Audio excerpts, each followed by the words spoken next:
ويشفي صدور قوم مؤمنين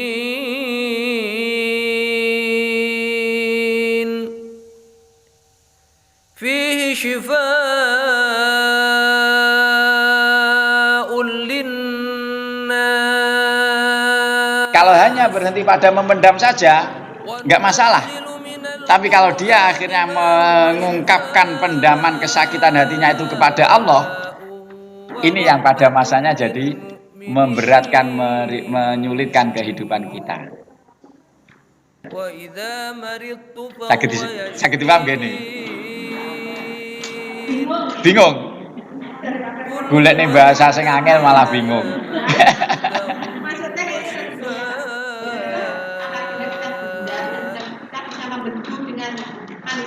Ya. Tapi takutnya kita dendam itu kita madurnya ke Allah. Allah ya. Nah, itu efeknya ke kita atau maksud saya efeknya ke kita yang dendam atau ke yang didendam. Nah, Pak Ijo ini ngeyel kepada Kiai Ngaliman umpama.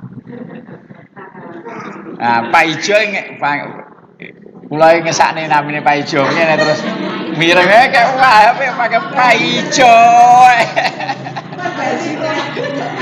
Awet riyen Pak Ijo kula gatos bejo wis.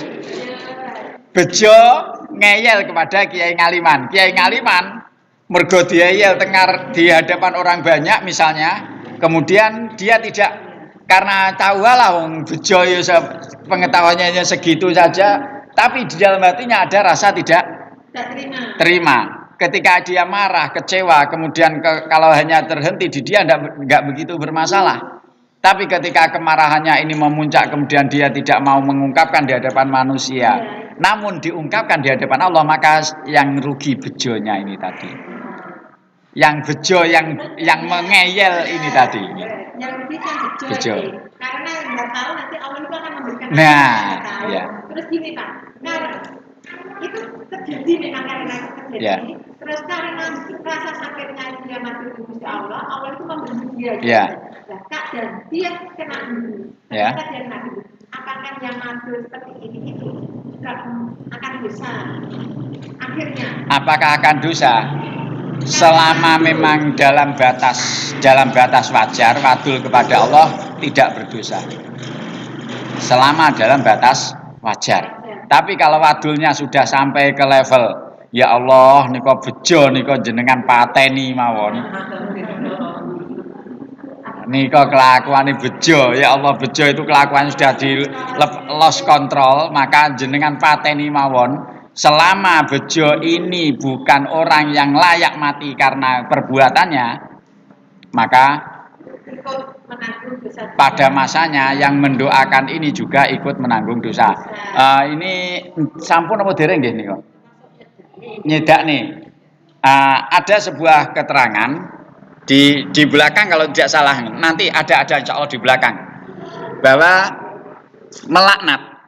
melaknat orang lain ini dalam batas tertentu, dalam keadaan tertentu akan menyebabkan sang pelaknat ini akan dimintai pertanggungjawaban gara-gara melaknat orang lain. Padahal orang lain tadi memang salah misalnya. Kenapa? Kalau itu terjadi di belakang insya Allah ada keterangannya nanti. Itu terjadi manakala seandainya dikalkulasi tingkat laknat dari yang melaknat ini dengan yang didoakan ini lebih banyak tingkat laknatnya. Umpami, kula memfitnah seorang kiai, misalnya, ketika saya memfitnah seorang kiai, dia tidak terima, kemudian mendoakan buruk untuk saya, tapi ketika doanya itu dikalkulasi lebih banyak doanya dibandingkan fitnah saya, maka di akhirat nanti dia akan saya mintai pertanggungjawaban. Kenapa? Karena saat itu yang dilakukannya lebih banyak daripada keburukan yang saya lakukan. Itu nanti di belakang wonten keteranganipun. Demikian. Artinya memang dalam keadaan tertentu kita mendoakan buruk kepada orang lain itu tidak baik. Tidak baik. Meskipun ada keterangan yang menyebutkan bahwa doaul mazlum itu mustajab. Doa orang yang teraniaya itu mandi. Meskipun ada keterangan seperti itu, tapi kalimat seperti ini bukan legalitas untuk kita mendoakan buruk kepada orang lain, bukan. Saya ngerti gini. Ini bukan berarti kita diizini begitu saja mendoakan buruk, tidak. Kenapa? Meskipun itu mandi, bahkan sebagian keterangan meskipun yang mazlum, yang teraniaya itu orang kafir pun, ketika dia mazlum doanya diterima oleh Allah. Ini maksudnya agar kita tidak melakukan perbuatan zalim, aniaya terhadap orang lain. Karena itu hati-hatilah kepada doa orang yang teraniaya. Niki maksudnya ke situ mangke babipun.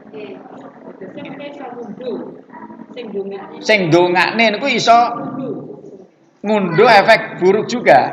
Di akhirat bisa dimintai pertanggungjawaban. Kenapa? Mergo luwih akeh nek dongakne. Pertama niku, tambahan keterangan saya, Syekh Ali Al-Buni di banyak halaman beliau menyebutkan di sebagian kitabnya, di banyak halaman, seseorang yang membunuh orang lain, seseorang yang menyakiti orang lain dengan doanya, dosanya sama dengan membunuh atau menyakiti orang lain dengan peralatannya. Misalnya mendoakan orang lain mati dan kebetulan mati karena efek doa kita, maka dosanya sama dengan kita membunuh memakai pedang kita. Apa bisa? Sangat bisa. Secara teori, prakteknya wallahu alam. Jadi maaf, Al-Quran, doa dari Al-Quran itu kalau memang kita niatkan dengan cara dan niat yang buruk bisa menjadi doa yang buruk untuk orang lain. Meskipun itu dari Al-Quran. Kata donga-donga teng kitab-kitab pun ulama-ulama yang menyebutkan ini untuk membunuh orang lain. Bahkan alam nasroh itu bisa. Mboten kula warahne carane. Oke, jenengan dendam kalih kula cilaka niku. Guyon. Nggih. Nggih. Ini masa sudah saya. Ya. Ini memang nyata.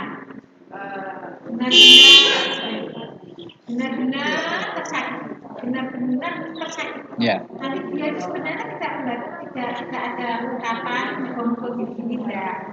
Cuma dia itu sholawat sambil menulis selama satu malam. Ya. Karena sangat. Terus hanya dalam jangka waktu 15 hari saja terjadi. So, keluarga dia celaka. Ya. Sebenarnya dia tidak berdoa agar ya Allah balas dia dengan gini karena aku sakit begitu. Memang bersolawat menangis selama 1 hari semalam. Terus dalam 15 hari keluarganya yang terakhir. Ya. Tetapi dalam hati tidak mengungkapkan dengan siapa. Dalam hati menyebut Allah dulu bagi. Nah, itu dosa. Begini, yang saya mempertegas, ini hampir senada dengan saya, memang belum selesai tadi. Kalaupun terpaksa kita ketika terzolimi mendoakan kepada orang lain, yang paling bisa kita lakukan menurut ulama-ulama kita adalah minta keadilan Allah. Bagaimana Allah cara mengadili? Yang paling adil menurut Allah bagaimana? Monggo Gusti Allah. Nah, itu yang diajarkan oleh para ulama. Maksimal kalau kita terpaksa sudah tidak kuat karena kita terzolimi, biar kita tidak dimintai pertanggungjawaban ditimbang luwih akeh, nyuwune ya Allah niki kula nyuwun adile jenengan. Mana yang paling baik menurut jenengan, bagaimana keadilan jenengan, monggo panjenengan. Maka ketika seperti itu kita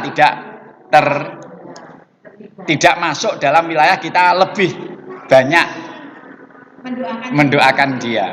Kalau dikalkulasi, kalau memang ternyata Allah menentukan adilnya dia harus mati, efek doa kita ya itu urusan Allah, kan bukan urusan kita gitu. Jadi kalau memang terpaksa kita mendoakan ketika terzolimi, paling aman itu ya Allah kula nyuwun adile jenengan, tapi jangan menentukan muga-muga mati, muga-muga ceklek sikile, pegatan karo bojone tak peke bojone.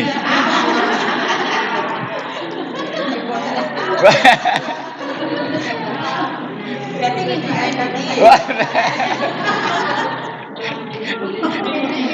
ini ki guyonan. Jadi memang tidak apa-apa ketika kita memang dalam hanya berserah diri sepenuhnya kepada Allah. Yang saya tanyakan lagi itu ini yang belum jelas. Kan saat dia itu keluarganya ada yang diperjalan oleh Allah, maksudnya itu terus yang hanya bersolawat atau waris sampai malam itu setelah tahu keluarganya ada yang kena musibah, dia hanya ngomong ini, saya ditakut Gusti Allah. Itu yang ini masih menggambarkan ada al-hiqdu itu tadi. Ada dendam, ada rasa tidak suka. Ini masih ada gambaran. Meskipun tidak sampai ke level dosa, tapi itu masih ada gambaran, ada al-hiqdu. Dalam satu taraf wajar, tapi itu tidak baik dalam hati. Tidak baik untuk hati kita. Artinya memang paling aman ya sudah kita serahkan sepenuhnya. Kalaupun terpaksa berdoa, ulama-ulama memang mengajarkan hizib-hizib. Dulu ada hizib Nasor, hizib Bahri, hizib Nawawi, hizib Jausan, itu sangat banyak. Dan itu ketika kita identik dengan hizib peperangan sebagian. Ketika memang melawan musuh, itu yang dibaca. Tapi penekanan dari para ulama, kita tidak diperkenankan menentukan. Kuwi muga-muga mati, bojone cilaka atau gimana, tidak diperkenankan. Yang paling aman ketika kita dalam posisi orang yang sangat tersakiti, paling bisa kita lakukan adalah minta keadilan Allah. Meskipun yang kita pakai doa itu Al-Quran, ketika niat kita untuk menyakiti atau membunuh orang lain, maka itu jatuhnya seperti kita membunuh pakai pedang. Itu menurut Syekh Ali Al-Buni di dalam beberapa kitab, di banyak halaman di kitab-kitab beliau. Jadi ini waspada.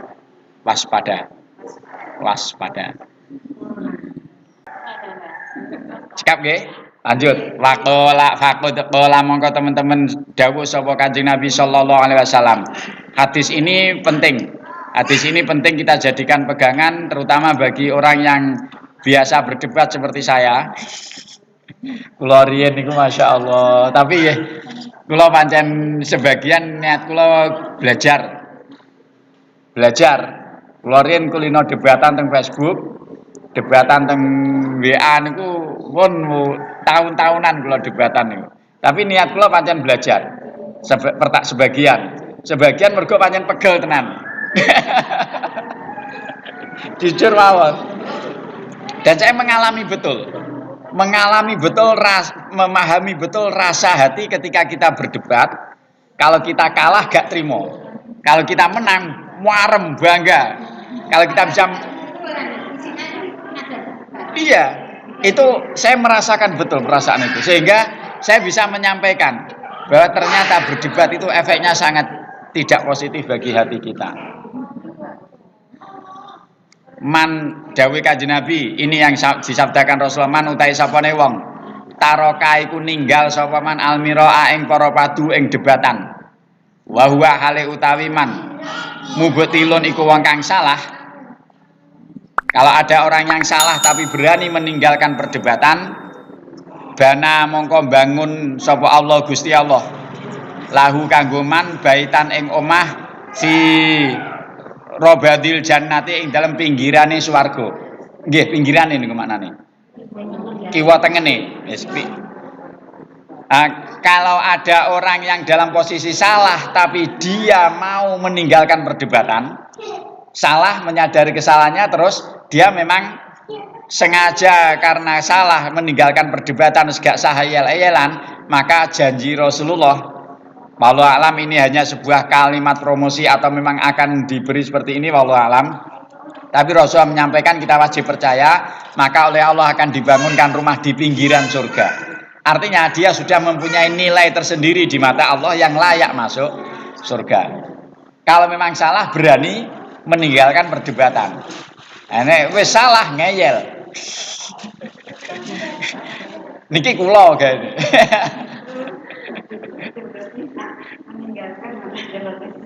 Nggih. Salah wani ninggal malah dapat surga. Sebaliknya waman utai sopone wong taroka iku ninggalne sapa man almira ing debatan wa huwa hale utai man muhiqqun iku wong kang bener. Dia benar tapi tidak debat. Ini yang lebih sulit lagi. Tahu dia benar, lawannya salah, sing bener mboten ngeyel, mboten debat. Karena kalau debat nanti malah Belum tentu dia bisa menerima, malah rame. Nah, kalau mau menghentikan perdebatan seperti itu, bana mongko bangun sapa Allah Gusti Allah. Lahu kanggo wong mau baitan ing omah fi a'lal jannati ing dalem paling dhuwure swarga, ing dalem puncake swarga. Kalau dia mau menahan diri dari mendebat orang lain meskipun dia tahu dia benar, maka Allah akan menjanjikan, Rasulullah menjanjikan Allah akan membangun bagi dia, membangunkan rumah di puncak surga, tempat yang tertinggi di surga. Ini artinya ada sebuah makna kita diam itu lebih baik, tidak mendebat itu lebih aman. Nah, hadis ini memang dalam satu konteks benar, dan ini sering, tapi maaf saya sedikit melenceng dari materi kita. Hadis ini kadang digunakan oleh kelompok-kelompok yang kelompok itu memang ada entah sengaja atau tidak sering statement ilmunya membuat resah di masyarakat. Kelompok-kelompok tertentu, maaf, misalnya saya menyebut saja agak apa-apa. Kelompok Wahabi, Salafi. Mereka ketika didebat, ketika ditunjukkan keilmuan yang dipegang oleh kelompok Ahlussunnah wal Jamaah ala madzhabil arba'ah yang ikuti 4 mazhab, mereka kemudian sering menyampaikan ilmu tidak untuk diperdebatkan. Kenapa? Dalilnya ini, hadis ini tadi. Satu sisi hadisnya benar. Tapi yang jadi masalah meskipun mereka tidak untuk diperdebatkan, hanya ketika mereka membuat video, menyampaikan kajian di media-media, mereka selalu menyalahkan kelompok-kelompok lain. Jadi kan ningali kelompok Salafi kajian pun nyindir-nyindir, bahkan terang-terangan menyerang keilmuan kelompok Ahlussunnah wal Jamaah. Misal MTA, misal jujur mawon, mereka secara keilmuan menyerang kita.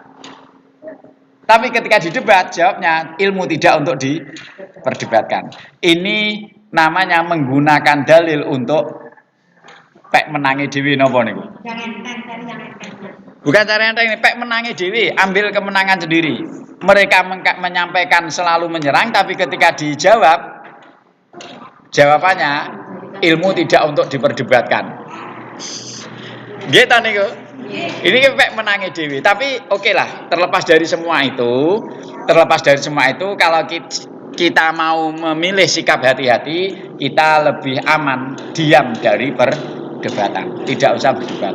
Maka ulama-ulama sepuh kita tidak tergoda untuk membuat forum debat-debat, itu tidak tergoda. Kenapa? Memilih sikap seperti ini. Kenapa ulama-ulama Ahlussunnah wal Jamaah 4 mazhab? Saya dalam konteks kita, karena kita ini orang NU ya. Kiai-kiai NU lebih banyak diam ketika serangan yang bertubi-tubi dari non-NU terhadap NU, karena memilih sikap ini. Lebih banyak diam. Kalaupun mau ngeyel, mau debat, insya Allah keilmuannya luar biasa. Jenengan kalau ingin membuktikan teori ini, yang saya sampaikan ini, coba lihat saja perdebatan antara Buya Yahya dengan Profesor Salim Bajri. Lihat saja perdebatan antara Kiai Idrus Ramli dengan orang-orang Salafi. Notabene seorang kiai muda, Kiai Idrus Ramli, yang hanya ngaji di pesantren murni, tidak dari perguruan tinggi, tidak punya titel, berdebat dengan orang yang titelnya yang S3 bisa seimbang, ini berarti sudah sesuatu yang luar biasa. Itu baru satu kelas Kiai Idrus Ramli. Padahal ulama-ulama di pesantren-pesantren itu banyak yang kelasnya jauh di atas dari Kiai Idrus Ramli. Artinya apa? Kenapa NU ini kesannya kok diam saja, tidak ada suara, memilih aman. Kiai-kiai kita memilih banyak, diam, tidak perlu rame-rame. Ini yang terjadi. Jadi saya menyampaikan ke jenengan ini biar jenengan paham bahwa kok kesannya NU itu tidak punya ilmu. Nah, karena tidak mau cerewet, tidak mau ngeyel, tidak mau rame-rame. Bahasane Gus Dur, bahasane kiai-kiai itu NU watuke ngedeni wong. Nek wis mulai watuk. Ini kalau memang sudah mulai gerak, kalau sudah mulai menunjukkan apa yang ingin ditunjukkan, insya Allah NU ini sebuah kekuatan yang luar biasa sampai saat ini. Dan ini terbukti. Bukan berarti saya karena saya NU terus memuja-muja NU, enggak. Tapi real PKI di negara manapun komunis memberontak, hampir pasti sukses. Dan sangat jarang, hampir tidak ada di belahan dunia manapun yang mampu menghancurkan komunis dalam waktu yang sangat singkat, selain di Indonesia.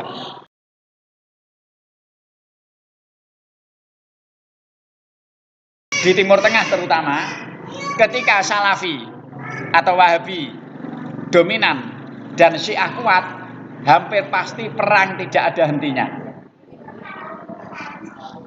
Ini yang terjadi